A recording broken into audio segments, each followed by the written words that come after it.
9장 28절로 33절까지의 말씀을 우리 다같이 큰 목소리로 합독하도록 하겠습니다. 이들은 이스라엘의 12지파라. 이와 같이 그 아비가 그들에게 말하고 그들에게 축복하였으되 곧 그들 각인의 분량대로 축복하였더라. 그가 그들에게 명하여 가로되 내가 내 열조에게로 돌아가리니 나를 햇사람 에브론의 밭에 있는 굴에 우리 부요조와 함께 장사하라. 이 굴은 가나안 땅 마므레 앞 막벨라 밭에 있는 것이다. 아브라함이 햇사람 에브론에게서 밭과 함께 사서 그 소유 매장지를 삼았으므로 아브라함과 그 아내 사라가 거기 장사되었고 이삭과 그 아내 리브가도 거기 장사되었으며 나도 내 아들 그곳에 장사하였노라. 이 밭과 거기 있는 굴은 햇사람에게서 산 것이니라. 야곱이 아들에게 명하기를 마치고 그 밭을 침상에 그 발을 침상에 거두고 기운이 지나여 그 열조에게로 돌아갔더라. 아멘. 얼마 전에 K타운에서 코리아타운에서 좌회전을 하기 위해서 신호 대기에 기다리고 있었습니다. 제 앞에 한 차가 있었고 그 차도 역시 신호 대기를 받고 서 있는 가운데 갑자기 그 차가 신호 대기가 바뀌기 이전에 좌회전을 하고 갑자기 차를 질주하는 겁니다. 너무나 놀라기도 하고 사고가 날지도 모르겠다는 직감이 드는 순간 앞에서 직진해 오던 차와 그 차가 충돌하는 그러한 사고가 있었습니다. 직진해 오던 차가 푸른 신호등을 직진 신호를 받고 있었기에 빨리 달려오는 그 차를 피해서 사실 좌회전하기가 피하는 그 좌회전하는 차를 피하기가 쉽지 않았을 겁니다. 굉장히 빠른 속도라고 여겨졌기 때문에 그 운전자가 혹시 다쳤을지도 모르겠다는 그러한 마음이 들어서 빨리 저도 차를 갓길로 세워놓고 그 운전자를 돕기 위해서 그 차로 달려갔습니다. 다행히 차는 많이 부서지고 차는 많이 고장났지만 다행히 그 운전자는 그렇게 많이 다친 것 같지는 않아 보였습니다. 본인도 얼마나 놀랬던지 부들부들 떨고 있는 그분, 다행히도 한국 아주머니여서 말이 통해서 그분을 안정시키고 난 이후에 앰뷸런스를 부르고 그리고 왜 갑자기 신호가 바뀌지 않았는데도 좌회전을 했느냐고 그분께 물었습니다. 분명히 내가 뒤에서 차를 보니까 아직 좌회전 신호가 나지 않았는데 왜 그랬습니까? 이렇게 그분께 물었더니 자기가 어디를 가고 있었는데 그 내비게이션에서 계속해서 랩턴, 메이크 랩턴 계속해서 얘기가 나오더랍니다. 그래서 신호가 바뀌기 전에도 신호가 바뀌지 않았는데도 그 메이크 랩턴 하라는 그 소리 때문에 자기도 모르게 갑자기 핸들을 꺾고 출발을 했다는 이야기를 합니다. 2013년도에 우리의 삶과 인생을 쭉 돌아보면 사실 어쩌면 우리도 이와 같은 아직 하나님께서 가라고 사인과 신호가 떨어지지 않은 이 랩턴 그리고 어쩌면 주님께서 오른쪽 길로 가라고 말씀하시는데도 우리는 그 하나님의 음성을 무시하고 왼쪽 길로 가는 그러한 삶을 살아갔는지도 모르겠습니다. 또 우리 그리스도인의 삶, 우리의 삶을 돌아보면 이렇게 하나님께서 말씀하시고 하나님께서 가라고 우리에게 방향을 정해주신 그 방향대로 살지 못하고 때로는 랩턴 해야 될 곳에서 라이턴 하기도 하고 직진해야 될 곳에서 좌회전을 하기도 하고 때로는 돌아서 유턴해서 돌아가야 할 길에서 우리는 돌아가지 못하여 방황하는 삶을 살아가는 삶을 살기도 하는 것 같습니다. 그런데 저는 그 내비게이션에서 나오는 그 여인의 목소리를 참 좋아합니다. 왠지 아십니까? 제가 랩턴해야 될 곳에서 직진하고 가도 그 여인은 한 번도 저를 혼내거나 왜 랩턴인데 직진하냐고 이렇게 저에게 책망하지 않습니다. 만약 제 옆에 다른 여인이 타고 있었다면 여러분 그 여인이 누군지 아시겠죠? 그 여인은 늘 저에게 책망합니다. 눈이 안 보이냐 보이냐 여기서 랩턴하라고 얼마나 얘기를 했냐 까만 눈이 됐냐 정신이 있냐 없냐 브레이크 밟아라 정신이 없습니다. 정신은. 그래서 함께 그 여인과 운전을 할 때는 늘 긴장하는 마음으로 조마조마하는 마음으로 운전을 하곤 합니다. 그러나 내비게이션에서 나오는 그 여인은 제가 랩턴하는 길에서 라이턴을 할지라도 제가 직진해야 될 길에서 유턴을 하더라도 그 자리에서 내가 다시 가야 할 올바른 방향을 다시 가르쳐 주기 시작합니다. 다시 설정하고 제가 가장 빠른 길로, 가장 안전한 길로 제 목적지까지 바로 가도록 늘 저에게 부드러운 목소리로 한 번도 화를 내지 않는 그 내비게이션의 여인, 저는 그 여인을 짝사랑합니다. 너무나도 부드럽게 들려지는 그 여인. 때때로 그 내비게이션에서 우리에게 온전한 목적지를 가르쳐 주는 것처럼 성령 하나님께서 우리의 길과 안내자가 되어주셔서 때때로 우리가 가지 말아야 할 우리의 삶의 방향으로, 그리고 우리가 잘못 들어간 우리의 삶의 방향 속에서도 성령 하나님께서 저와 여러분들의 삶 가운데, 그리고 2013년도의 삶 가운데 늘 우리를 가장 좋은 길, 그리고 돌이켜야 할 방향, 그리고 우리가 가야 할 삶의 목적지까지, 바로 이 자리까지 인도하셨으리라 믿습니다. 여러분들의 삶의 주인, 그리고 그분께서 여러분의 삶을 인도하고 계십니까? 오늘 본문에는 성령 하나님의 말씀과 하나님의 말씀대로 살지 못하여서 삶의 자신의 많은 세월들을 하나님과 상관없이 살다가 그의 삶의 일생을 마무리하는 한 사람의 이야기가 등장을 합니다. 그 사람은 야곱이라는 사람입니다. 그의 아버지는 이삭이요, 그의 할아버지는 아브라함이요, 당대의 의인들이요, 당대의 하나님의 말씀만을 통해서는 정말 믿음의 가문이요, 믿음의 자손들이요, 그리고 믿음의 신앙에 너무나 놀라운 할아버지와 아버지를 두었던 이 야곱이라는 이 사람의 일생을 살펴보면 사실은 하나님과 상관없는 많은 일생의 삶을 살아갔던 그의 삶의 여정을 살펴볼 수가 있습니다. 그럼에도 불구하고 성경은 기록하기를 그의 죽음, 그리고 그의 마지막이 너무나도 아름다운 삶의 여정이었다고 성경은 우리에게 말씀합니다. 왜 그렇습니까? 그것은 바로 그가 그의 삶의 마무리를 주 안에서 잘 했기 때문이라고 성경은 우리에게 말씀합니다. 비록 시작이 부족하고, 비록 중간이 너무나도 어렵고, 우리 인생의 여정 가운데 많은 어려움들이 도사리고 있지만, 그러나 마지막이 잘 되는 축복과 역사가 있다면 그 인생은 아름다운 인생이라고 할 수 있을 것입니다.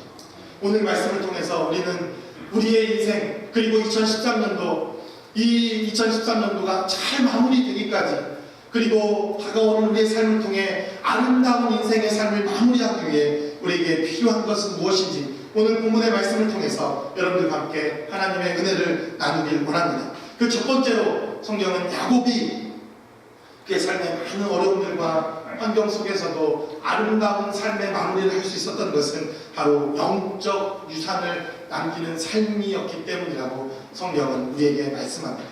28절의 말씀을 우리 봅니다.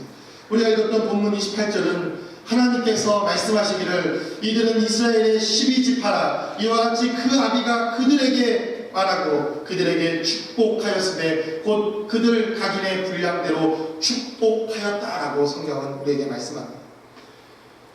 야곱의 일생과 야곱의 삶을 살펴보면 사실 저와 많이 닮았다라는 생각이 듭니다. 아니, 냉정하게 말하면 그래도 저는 야곱처럼 살지는 않은 것 같습니다. 여러분, 어떤 인생이 태어나면서부터 형의 발목을 붙잡고 늘어지는 인생이 있습니까? 어떤 인생이 형이 잘 되는 꼴을 보지 못해서 태어나는 그 순간부터 형의 발목을 붙드는 인생이 어디 있습니까? 여러분, 이름이 야곱이라는 이름입니다. 이 이름은 사기꾼이라는 이름이요, 속이는 자라는 뜻을 가지고 있는 이 이름입니다. 이름처럼 야곱은 일생을 속이며 일생을 다른 사람들에게 많은 아픔과 어려움을 주었던 사람으로 기억됩니다. 그는 형의 장자권을 형을 속여서 빼앗습니다. 그뿐만 아닙니다. 어머와 짜고 형의 축복을 빼앗는 그 축복을 빼앗는 일에 그는 또 거짓말을 하게 됩니다. 그의 결혼 생활을 살펴보십시오. 지옥과 같은 그의 결혼 생활. 아내가 4명이라 그럼 부럽습니까? 야곱의 일생을 살펴보면 성경이 잠언이 우리에게 이야기하는 것처럼 차라리 초막을 짚고 살아도 정말 좋은 아내와 사는 것이 훨씬 우리에게 유익함이라고 말하는 것처럼 야곱의 결혼 생활 역시 순탄치 못한 평탄치 못한 삶이라는 것을 우리는 봅니다. 하나님께서 늘 야곱의 삶을 인도하시고 때때로 그에게 말씀하시고 일하시고 역사하시지만 그의 삶의 자리는 늘 하나님과 함께하지 못하는 삶이라는 것을 우리는 봅니다. 하나님께서 얼마나 야곱을 보고 답답하셨든지 야복강 나루터에서 그의 이 뼈를 완전히 이그러뜨려서 그가 도망가지 못하도록 하나님께서 완전히 박살을 내십니다. 어떤 분들은 야곱이 그곳에서 하나님께 기도했다고 하지만 여러분들이 성경을 자세히 살펴보면 하나님께 기도했다는 흔적을 찾아볼 수가 없습니다. 그는 여전히 자기보다 자기 마누라를 앞세우고 자기 아이들을 앞세우고 형 에사를 만나는 것에 대한 두려움을 갖고 있었던 야곱은 하나님을 만나는 그 자리에서도 끝까지 자기의 힘과 자신의 노력으로 살아보겠다는 발버둥을 칩니다. 그랬던 야곱이기에 그가 그곳에서 하나님을 만나고 분이엘이라고 하는 하나님의 능력과 이스라엘이라고 하는 새 이름을 받았음에도 불구하고 그는 가야 할 곳 가나안 땅으로 가지 못하고 그는 세겜이라는 땅으로 향합니다. 그의 일생을 살펴보면 늘 하나님의 말씀대로 살지 못하고 성령 하나님께서는 가나안으로 가라, 약속의 땅으로 가라, 내가 너를 지시했던 땅, 너에게 약속이 이루어지는 그 땅으로 가라고 늘 말씀하시는데도 야곱은 요리조리 이리저리 하나님의 말씀을 피해서 자신의 꿈과 자신의 뜻을 쫓아 삶을 살아가는 것을 봅니다. 그랬던 야곱임에도 불구하고 그의 끝은 너무나도 아름다운 결론과 결말을 맺게 됩니다. 그것은 바로 그가 영적인 열매를 맺었다고 성경은 기록합니다. 그의 삶을 통해 12아들 이스라엘이라고 하는 이 영적인 열매를 야곱은 그의 일생의 삶을 통해서 얻었다고 성경은 기록합니다. 오늘 우리가 읽었던 본문 28절 33절까지는 야곱의 마지막 축복의 메시지 이후에 그의 삶의 결과가 오늘 성경에 기록되어 있습니다. 49장 1절로 27절까지는 그 야곱이 12지파에게 축복하며 하나님의 메시지를 증거했던 이 축복의 메시지가 기록됩니다. 이 안에 이스라엘 12지파 하나님께서 기뻐하시는 하나님의 열매와 약속이 야곱이라는 사람을 통해서 열매가 맺혔다는 것입니다. 여러분 2013년도 여러분들의 삶을 통해서 어떠한 영적인 열매들이 맺혀지고 있습니까? 여러분들의 삶을 통해서 영적인 열매가 맺혀지는 삶을 살고 계십니까? 여러분의 삶을 돌아보십시오. 2013년도를 잘 마무리하기 위해서 그리고 우리의 삶을 잘 마무리하기 위해서 우리에게 필요한 것은 영적인 열매입니다. 저도 2013년을 돌아보면서 하나님께서 내 영혼에 어떠한 영적인 열매들을 맺게 하셨는가, 그리고 2013년도에 하나님의 인도하심을 통해서 내가 영적인 유산이다, 영적인 열매다라고 할 수 있는 것이 무엇일까 곰곰이 생각해 보았습니다. 넘어지기도 하고 마음 아픈 일도 있었고 하나님 왜 나에게 이런 아픔과 고통과 고난을 주냐고 이렇게 2013년도 하나님께 때를 쓰는 삶이기도 했지만 뒤돌아보아 살펴보니 하나님께서 많은 영적인 열매들과 은혜들을 주셨다는 사실을 발견하게 됩니다. 비록 1년의 짧은 시간이지만 성경도 많이 볼 수 있습니다. 기도도 하나님께서 많은 시간들을 하나님과 기도하게 하셨고, 그리고 제 삶에 있어서 2013년도의 삶을 돌아보면 이웃들과 가난한 사람들과 그들과 삶을 다시 한번 나눌 수 있도록 하나님께서 저를 부르셨다는 삶에 대해서 다시 한번 하나님 주신 그 은혜와 하나님의 부르심이 있었다는 사실 앞에 감사하는 한 해가 되어졌다는 것입니다. 여러분 2013년을 돌아보십시오. 하나님이 주신 은혜가 있었을 것입니다. 그 은혜에 감사하십시오. 그리고 하나님께서 저와 여러분들을 그 삶의 굴곡과 어려움 속에서도 이 자리까지 인도하셨다는 그 은혜와 그 생명 앞에 여러분들이 감사하실 수 있다면 여러분들의 영혼에 하나님의 놀라운 영적인 열매들이, 영적인 축복들이, 그리고 하나님이 기뻐하시는 삶의 모습들이 저와 여러분들의 삶을 통해서 열매로 나타나게 될 것입니다.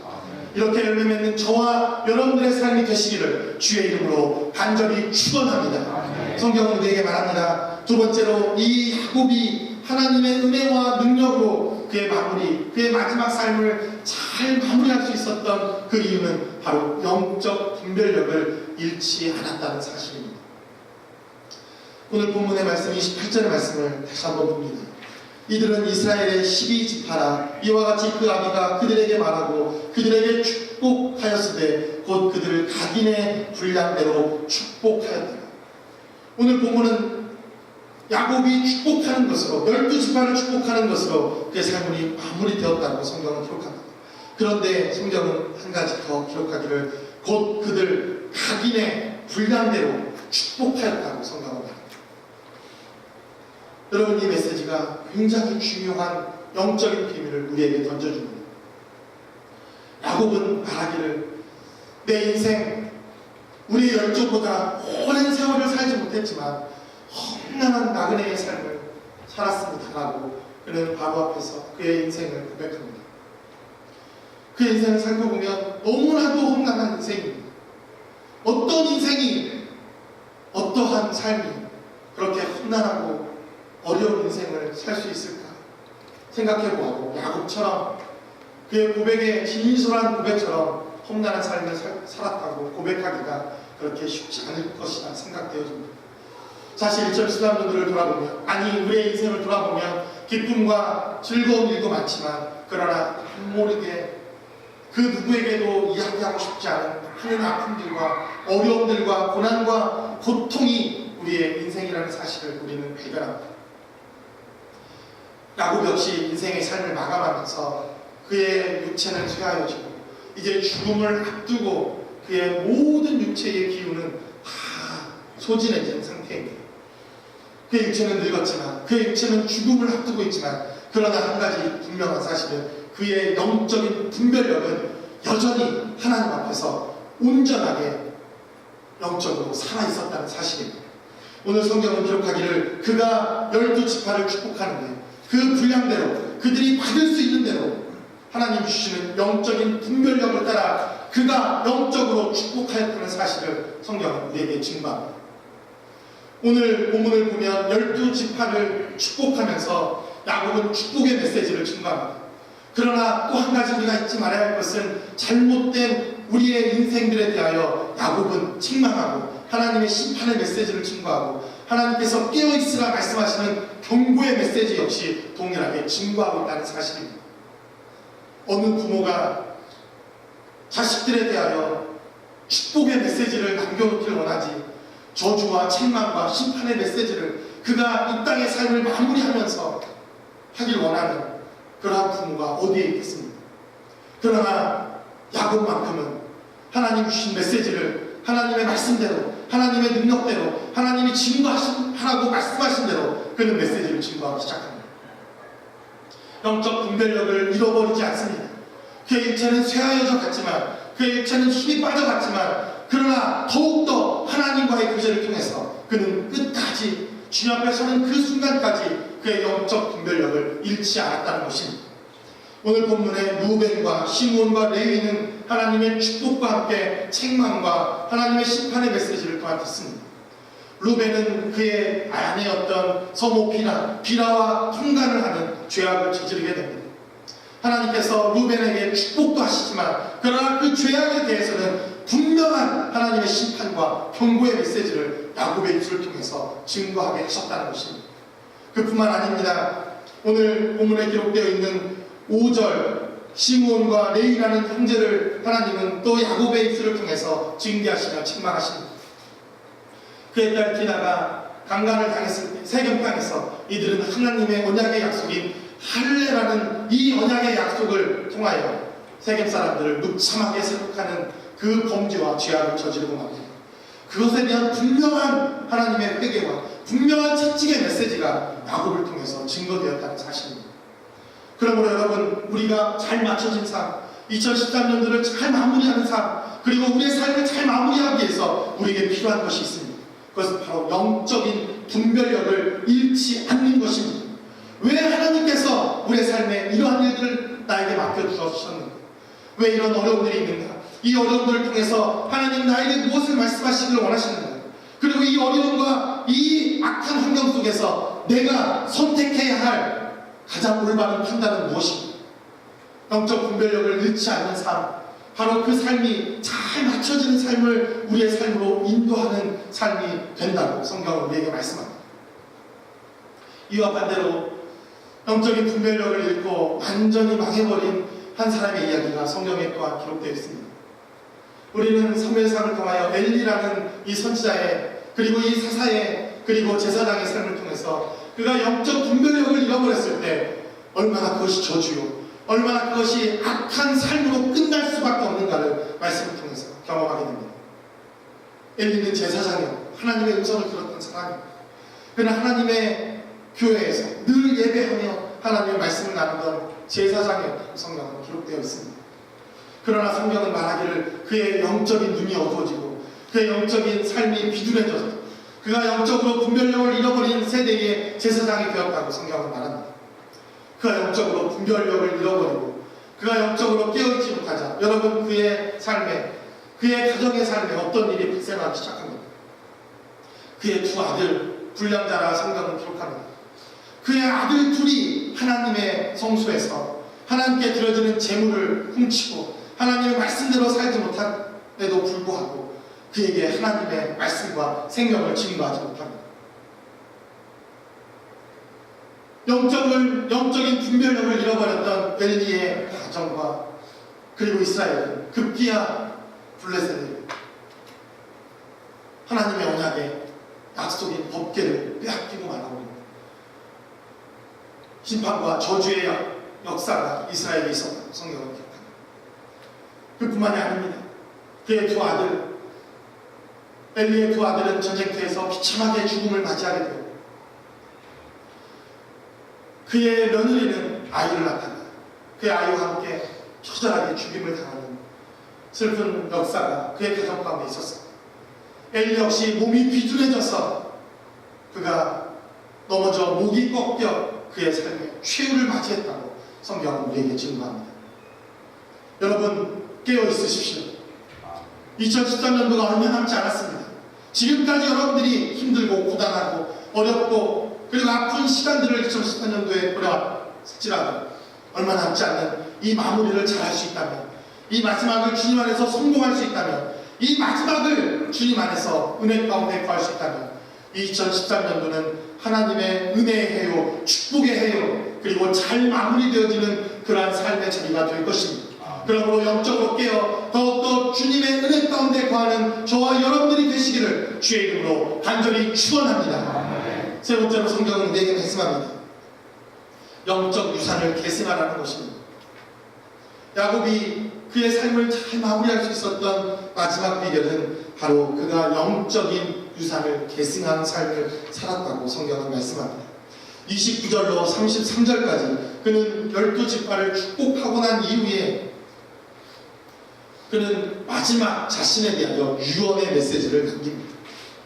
그가 그들에게 명하여 가로되 내가 내 열조에게로 돌아가리니 나를 햇사람 에브론의 밭에 있는 굴에 우리 부여조와 함께 장사하라. 이 굴은 가나안 땅 마므레 앞 막벨라 밭에 있는 것이라. 아브라함이 햇사람 에브론에게 가서 밭과 함께 사서 그 소유 매장지를 삼았으므로 아브라함과 그 안에 사라가 거기 장사되었고 이삭과 그 안에 리브가도 거기 장사되었으며 아도 레아를 그곳에 장사하였다. 이 밭과 거기 있는 굴은 햇사람에게서 산 것이니라. 야곱이 아들에게 명하기를 마치고 그 밭을 침상에서 거두고 기운이 지나여 그 열조에게로 돌아갔더라. 여러분 지금 야곱과 그 12 자녀들은 애굽이라는 곳에서 평안한 삶을 살아갑니다. 이때 당시 애굽은 미국이라고 얘기할 수 있을까요? 가장 살기 좋은 나라, 가장 아름다운 곳, 천국 밑에 미국, 천당 밑에 분당, 이런 이야기가 있던데 여러분 얼마나 미국 땅 살기 좋습니까? 사실 이 미국 땅을 밟아보지 못하고 죽는 사람이 미국 땅을 밟고 죽는 사람보다 훨씬 더 많을 것입니다. 사실 우리가 이 미국 땅에서 삶을 살 수 있다는 것만으로도 사실 어쩌면 우리는 이 인류에 있어서 몇 퍼센트 안에 들어가는 선택받은 사람일지도 모릅니다. 이때 당시에 미국 땅의 삶을 살 수 있었다면 야곱과 이 12지파 역시, 이 12아들 역시 선택받은 자들이고 놀라운 축복의 자녀들이라는 사실을 우리는 말씀을 통해서 발견하게 됩니다.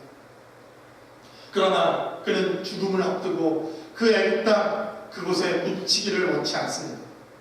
그는 말하기를 가나안 땅 막벨락을 나의 부모가 묻혀있는 곳, 나의 믿음의 조상인 아브라함이 묻혀있는 바로 그 땅, 아브라함과 사라가 묻혀있는 바로 그 땅으로 나를 묻혀달라고 그는 마지막 유언의 메시지를 남깁니다. 제가 예배 때 이런 얘기를 했는데 이 막벨라를 비교하면 저 시골 종점, 하루에 버스 두세 번밖에 안 다니는 그 시골 종점에서도 한 30분 이상을 걸어가야 하는 그런 땅, 그런 곳이 막벨라 불과 같은 곳입니다.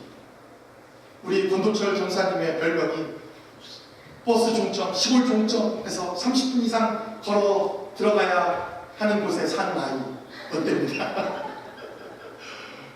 얼마나 시골스럽게 생기시고 얼마나 시골팁 하셨으면 그런 별명을 가지고 사셨을까. 사실 그러나 제가 그 별명을 들으면서 굉장히 찔림을 받았습니다. 왠지 아십니까? 제가 그런 곳에서 태어났기 때문입니다. 제 고향이 그런 곳이기 때문입니다. 저는 새벽에 나와서 정말 성령의 음성을 듣는 것 같았습니다. 제 과거가 여실히 드러난 것 같은 그런 느낌을 받았습니다. 애굽에 비해 형편없는 곳, 애굽과는 비교할 수 없는 곳, 바로 그것이 막벨라 굴이라는 곳입니다. 아브라함을 하나님께서 부르시고 그에게 두 가지 약속을 주십니다. 한 가지는 내가 너로 큰 민족을 이루게 하고 너를 창대케 하겠다. 너를 복주는 자에게, 너에게 축복하는 자에게 축복하고 너를 저주하는 자에게 내가 저주를 베풀겠다. 그렇게 약속하신 또 하나님께서 그에게 내가 너에게 땅을 주마, 내가 너에게 땅을 주겠다고 약속하십니다. 너에게 가나안 땅, 약속의 땅, 내 민족이 거할 땅, 하나님의 언약의 땅을 주겠다, 이렇게 말씀하십니다. 우리가 말씀을 통해 잘 아는 것처럼 그가 75세 때 하나님의 부름을 받아 그는 가나안 땅에 입성하여 100세가 더던 해에 이삭이라고 하는 하나님의 언약의 아들, 약속의 아들을 하나님의 응답으로 그는 받게 됩니다. 그러나 어찌된 일인지 아직도 하나님께서 약속하셨던 그 땅을 아브라함은 얻지 못합니다. 그리고 그가 하나님의 부름을 받은 75세, 그 이후 약 60년이 지난 어느 날 그의 아내 사라가 가나안 땅에서 죽게 됩니다. 그때 처음으로 그 아내의 장사 지낼 곳을 위해 오늘 성경에 기록된 대로 에브론이라고 하는 그 땅, 그 지역의 땅을 그가 돈을 주고 산 유일한 곳, 그가 처음으로 가나안 땅에서 자기 이름에 등기를 한 곳, 그곳이 바로 막벨라 굴이라는 곳입니다. 그리고 그곳에서 하나님의 언약이 마침내 역사하고 이루어집니다. 하나님의 언약이 이루어질 것입니다. 이 가나안의 언약이, 가나안의 약속이, 하나님의 언약의 메시지가 드디어 아브라함을 통해서 이루어진 땅, 바로 그곳이 막벨라 굴이라는 곳입니다. 그 언약의 땅에 아브라함은 사라를 묻고 자신도 역시 그곳에 묻히게 됩니다. 그의 언약의 약속의 아들이었던 이삭 역시 그곳에 묻혔다고 성경은 기록되어 있습니다. 그의 아내 리브가도 그곳에 묻혀 있습니다. 그는 애굽이라는 이 엄청난 땅, 너무나도 좋은 땅, 누구나도 이곳에 살고 싶어하는 이 애굽 땅에서 삶을 살았지만 그 한순간 하나님의 언약의 약속의 땅이었던 이 가나안 땅을 잊지 않고 살았다는 것입니다. 바로 그것이 그가 마지막까지 죽음의 자리에서도 하나님의 말씀을 붙들고 마지막에 아름다울 수 있었던 이유였다고 성경은 우리에게 증거합니다.